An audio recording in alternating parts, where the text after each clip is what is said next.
नमस्कार सर्वांना. श्री स्वामी समर्थ. तुमचं सगळ्यांचं आपल्या स्वामी सहित सेवा या चॅनलमध्ये स्वागत आहे.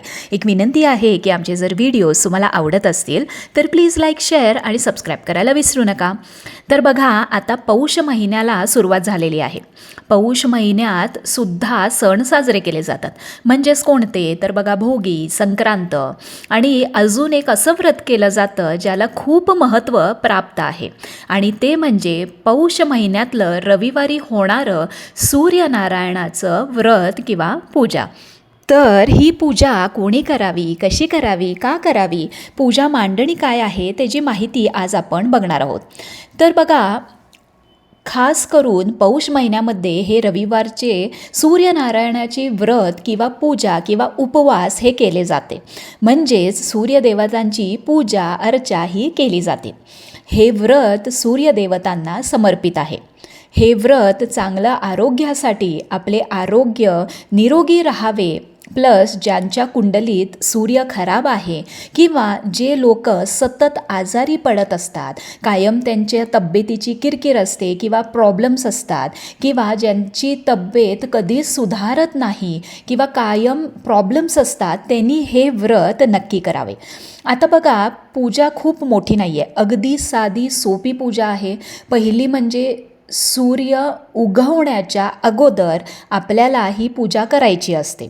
आता बघा, जनरली काय होतं की आपल्याला भरपूर कामं असतात, तर तुम्ही सूर्य उगवल्यानंतरसुद्धा ही पूजा केली तरी चालते. पहिला नियम म्हणजे तुम्हाला पहिली सकाळी सूर्य उगवण्याच्या अगोदर तुम्हाला उठायचं आहे आणि तुम्हाला सूर्याला अर्घ्य द्यायचा आहे. आता अर्घ्य देताना तांब्याच्या कलशामध्ये पाणी, हळद, कुंकू, पांढरे तीळ, फूल किंवा फुलांच्या पाकळ्या असं घालून तुम्हाला सूर्याला अर्घ्य द्यायचं आहे. जमलं तर सूर्य जेव्हा उगवतो तेव्हा तुम्ही अर्घ्य देऊ शकता, किंवा जर अगदीच तुम्हाला काही प्रॉब्लेम असेल किंवा जमलं नाही तर 9 वाजेपर्यंत तुम्ही अर्घ्य द्या. तुम्ही ओम सूर्याय नमः किंवा ओम गृणी सूर्याय नमः असं सुद्धा म्हणून तुम्ही अर्घ्य देऊ शकता. आता बघा, पहिली म्हणजे ही पूजा जर तुमचं अंगण असेल तर तुम्ही अंगणात करू शकता. तुम्ही फ्लॅटमध्ये राहत असाल तर तुम्ही गॅलरीमध्ये करू शकता, किंवा तुमच्या देवघरामध्ये सुद्धा तुम्ही साईडला ही पूजा मांडणी तुम्ही पूर्व दिशेला तुम्ही करू शकता. आता पहिली म्हणजे तुम्हाला जिथं तुम्ही पूजा मांडणार आहे तिथं स्वस्तिक काढून घ्यायचं आहे. त्याच्यानंतर पाट किंवा चौरंग ठेवायचा आहे. एक लाल वस्त्र तुम्हाला घालायचं आहे, किंवा तुम्ही नुसती जरी सूर्याची प्रतिमा नुसती पाटावर काढली तरीही चालेल. अग्नीच्या साक्षीने आपल्याला ही पूजा संपन्न करायची आहे. त्यामुळे पहिली दिवा लावून घ्यायचा आहे. त्याच्यानंतर गणपती बाप्पांची इथं मी स्थापना करून घेतलेली आहे. अभिषेक घातला आहे ओम गणपते नमः म्हणून, आणि इथं गणपती बाप्पांची पूजा करून मी स्थापना करून घेतली आहे. आता बघा, आता तुम्हाला काय करायचं आहे तर तुम्हाला तुमच्याकडं जर फोटो किंवा प्रतिमा असेल तर त्या प्रतिमेची तुम्ही पूजा करू शकता. जर नसेल तर तुम्हाला सूर्य देवतांची प्रतिमा आपल्याला रांगोळीने काढून घ्यायची आहे. तर तुम्ही जसं तुम्हाला शक्य होईल तसं तुम्ही सूर्यदेवतांची प्रतिमा रांगोळीने काढून घ्या. तर इथं तुम्ही बघत आहात की मी सूर्यदेवतांची प्रतिमा रांगोळीने काढून घेतलेली आहे. त्याच्यानंतर तुम्हाला तुमच्या डाव्या साईडला गोपद्म किंवा गाईची पावलं तुम्हाला काढायची आहेत. त्याच्यावर सुद्धा तुम्हाला हळदी कुंकू घालून घ्यायचं आहे, आणि तुमच्या उजव्या साईडला तुम्हाला राणूबाई ह्या काढायच्या आहेत. त्याच्यावर सुद्धा तुम्हाला हळदी कुंकू घालून घ्यायचं आहे. हे सगळं झाल्यानंतर गणपती बाप्पांना तुम्ही गुळ खोबऱ्याचं नैवेद्य दाखवू शकता. त्याच्यानंतर जर नसेल तर तुम्ही फळाचं नैवेद्य दाखवा. इथं तुम्ही सूर्यदेवतांना फळाचं नैवेद्यसुद्धा दाखवू शकता. छान जे काही तुम्हाला तुमच्याकडं जे अवेलेबल फ्रूट असेल ते दाखवू शकता, किंवा तुम्हाला जसं संक्रांतीला आपण वौसा ठेवतो किंवा भरतो तर ते सुद्धा तुम्ही इथं ठेवू शकता. म्हणजे काय तर बघा, गाजर, बोरं, शेंगा, वाटाणे हे तुम्ही ठेवू शकता. त्याच्यानंतर बरीच लोक वांग पण ठेवतात, आणि त्याचबरोबर तुम्हाला मुगाची डाळ आणि पांढरे तांदूळ असं सुद्धा या पूजेमध्ये तुम्हाला ठेवायचं आहे. आता नैवेद्यासाठी हे जे तुम्ही सगळं ठेवलेलं आहात ते तुम्ही संध्याकाळी सूर्योदयाच्या अगोदर तुम्हाला तुम्हाला नैवेद्य बनवून दाखवून तुम्हाला तुमचा उपवास हा सूर्योदयाच्या अगोदर सोडायचा आहे. पण ते करताना तुम्हाला खिचडी बनवायची आहे. हा नैवेद्य संध्याकाळी दाखवून तुम्ही हा उपवास तुम्ही सोडू शकता. त्या अगोदर तुम्हाला मी इथं सूर्यस्तुती दिलेली आहे, ती तुम्ही जर वाचू शकला तर ती वाचू शकता. सूर्यमंडल स्तोत्र हे ऑप्शनल आहे, पण सूर्यस्तुती आणि त्याच्यानंतर तुम्हाला राणूबाईची जी कहाणी आहे ती खूप महत्त्वाची आहे.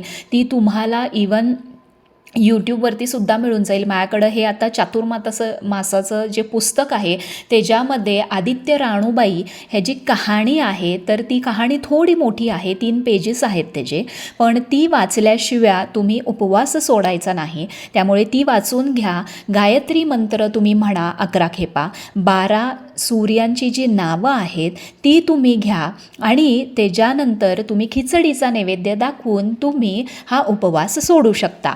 आता ही पूजा मांडणी तुम्हाला दुसऱ्या दिवशी काढायची आहे.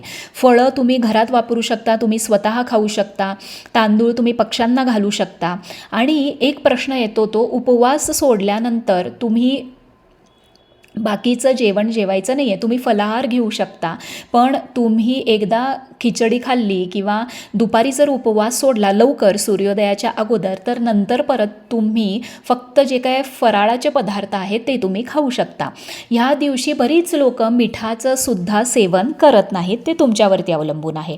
आता ह्याचं उद्यापन कसं करायचं, तर आता उद्यापन आपल्याला पौष महिन्यातल्या शेवटच्या रविवारी करायचं आहे. हे व्रत रविवारी सूर्यनारायणाला समर्पित असल्याने रविवारीच ह्याचं उद्यापन करायचं आहे.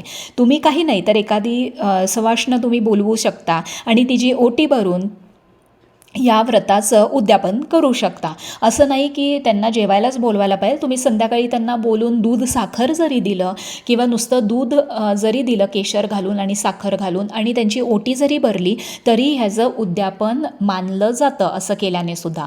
त्यामुळे अगदी सोपं आणि साधं हे सूर्यनारायणाचं व्रत आहे. ज्या कोणाला सूर्याची प्रतिमा काढायला जमणार नाही, पूजा मांडणी करायला जमणार नाही, त्यांनी मनोमन सूर्यदेवतांची पूजा करावी, अर्घ्य द्यावं सकाळी उठून, गायत्री मंत्राचा जाप करावा, 12 सूर्यांची नावं घ्यावी आणि कहाणी वाचली आणि उपवास केला तर तुम्हाला सूर्यदेव भरभरून आशीर्वाद देतील. तर अशी ही साधी आणि सोपी पूजा आहे. तर या रविवारपासून ज्यांना कोणाला सूर्यनारायणाचं हे जे रविवारचं व्रत आहे ते या रविवारपासून तुम्ही चालू करू शकता. तर काही प्रश्न असतील तर कमेंट बॉक्समध्ये नक्की विचारा.